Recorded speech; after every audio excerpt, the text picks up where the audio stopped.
Well. It would seem as though that the clock is ticking for Nissan. I wonder if they know they have 30 minutes.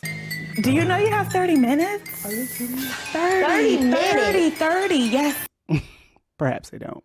So in case you haven't been keeping up, Nissan has roughly about 12 to 24 months left, according to an executive over at Nissan. And I think we've all seen this coming, but I do want to preface before I get started that this is not the first time this has happened. And the introspection that I took away from this is not exactly obvious. And of course, we think that Nissan is the ghetto car, but that's really not where I'm going with this here.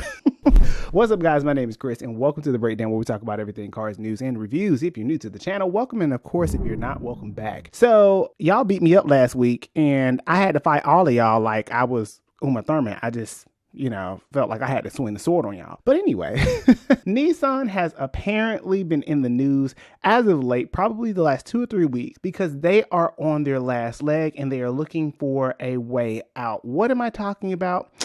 Nissan is pretty much on the brink of life support, and Kirk Kriefels has done a video about this. If you want to go check that out, I'll leave a link in the description below. But Nissan, for the last 20 years, especially during the reign of the illustrious, the notorious, and yet infamous Carlos Ghosn, Nissan has been on a rough ride, especially since 2018 after the departure of Carlos Ghosn. And since then, Nissan has not been able to get it right. Whether you blame the CVTs, whether you blame the value proposition that they offer, or whether you just blame the fact that they just have poor quality, the ultimate thing is that Nissan cannot figure out the formula. And in this video, I not only want to talk about the ticking time bomb that may or may not be Nissan, but more importantly, can they turn this thing around? So with that being said, stick around and stay tuned, because you are now watching The Breakdown.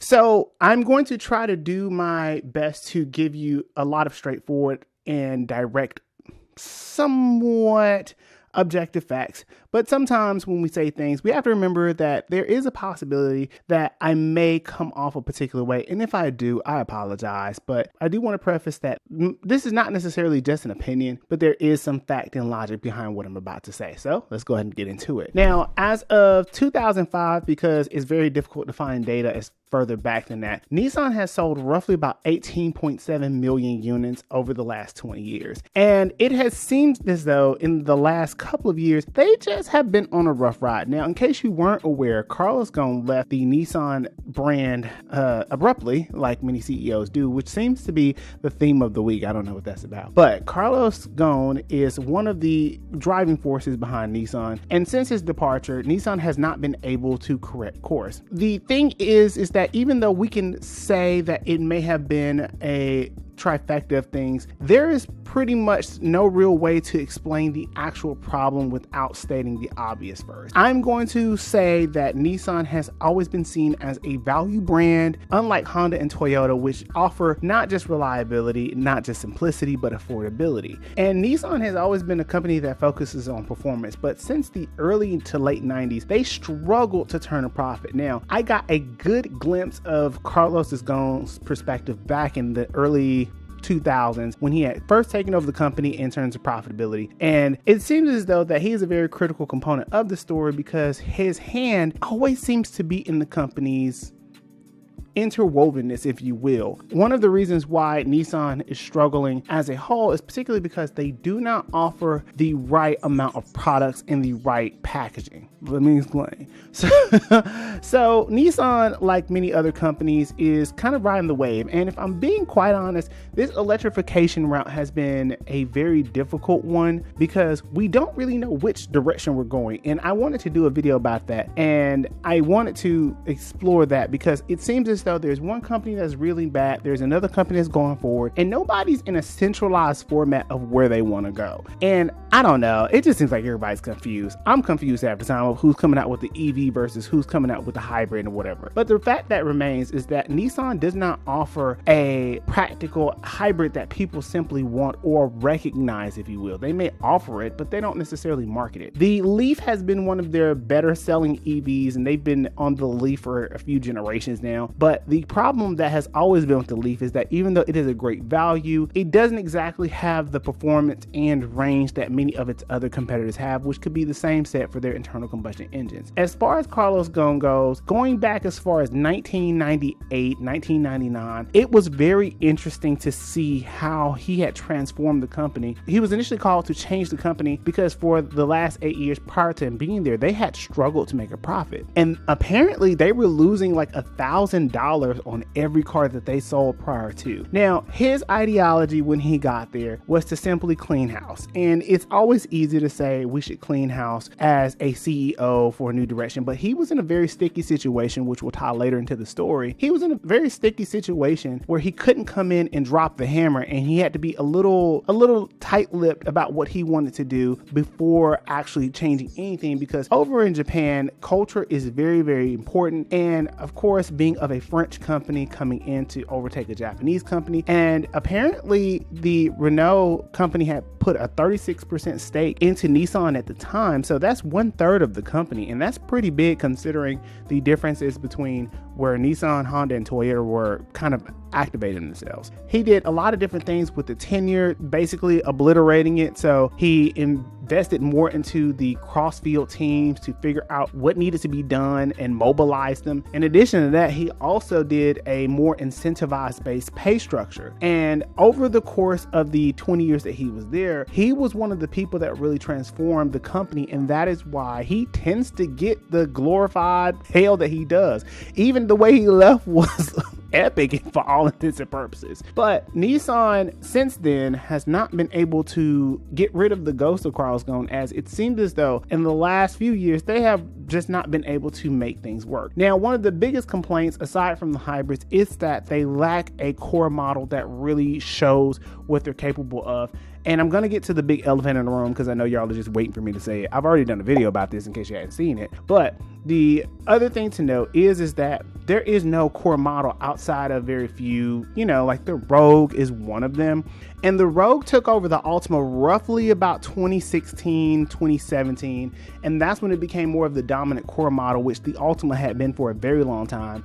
And Nissan has been really trying to recapture the magic of the early 2000s. Before they went to the CVT model, the Nissan Altima at the time of 2002 when it debuted was something that people really felt was a great alternative to the Accord and the Camry. They were also a head-to-head competitor with the American brands because we all know during the early 2000s, especially the early 2000s, the American brands just simply did not offer anything of real value with the exception of a few models. But since then, it seems as though that the Rogue is really the only thing that Nissan has aside from the Sentra, which the Sentra is one of the cheapest cars you can buy next to the Versa. But overall, the entire spec of Nissan is that they have always been a value brand. The other thing to remember is that Nissan, in terms of financing, has been overly reliant on the excessive incentives that are thrown on the car. Now, for those of you who don't know anything about car buying, which I absolutely love car buying, is that a lot of cars are structured in a particular pay plan.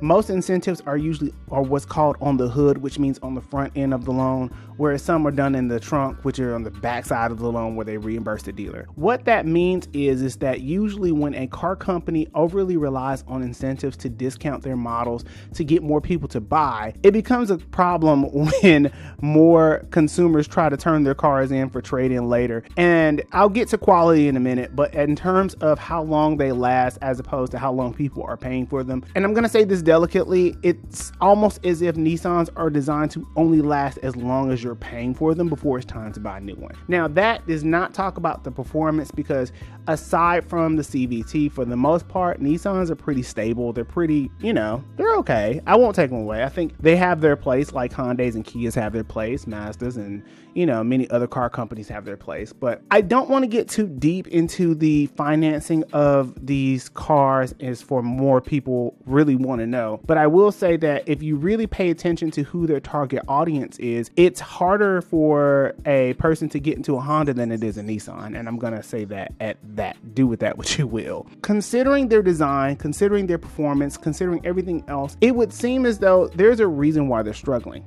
They used to be competitive. they used to be. But without a proper core model, without a line of hybrids, without a line of electric vehicles aside from the Leaf and the Aria, they don't have much going for them. And the note that they have 12 to 24 months is speculative from an executive. It was unnamed, and I had seen a few reviews about it, but much of Nissan's problem is more so cultural than it is anything else. I know that's not the answer y'all want to hear. The CVTs are an entire beast in themselves, and the thing to know about the CVTs, which I just learned about, there was a point where Carlos Ghosn was advocating that the CVTs get better. He was actually advocating for the consumer, as crazy as that sounds. This was back in 2013. And of course, Nissan had more stake in Jatco, which was the transmission company that makes the CVTs. And they had been trying to get that together because Carlos had heard of a lot of complaints. And I was very curious to see this because I was like, oh, you was actually paying attention? That's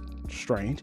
Because I've given Carlos Ghosn a lot of shit. Not gonna hold y'all. But the reality is that their issues aside from the CVT is more so cultural. Being that they're a Japanese company and being that they are pretty much in an alliance and a partnership with the companies both Renault and Mitsubishi, it has been a very difficult ride for them, so much so that even Mitsubishi got its shares back from Nissan because they needed the money. The Renault company has been a bit of a problem for Nissan because they want to fix it, but they also are going to do it in their particular way. And Nissan has been in the trenches not once but twice, and it would seem as though that as time has gone on, they haven't really learned that their old culture doesn't necessarily make the best decisions.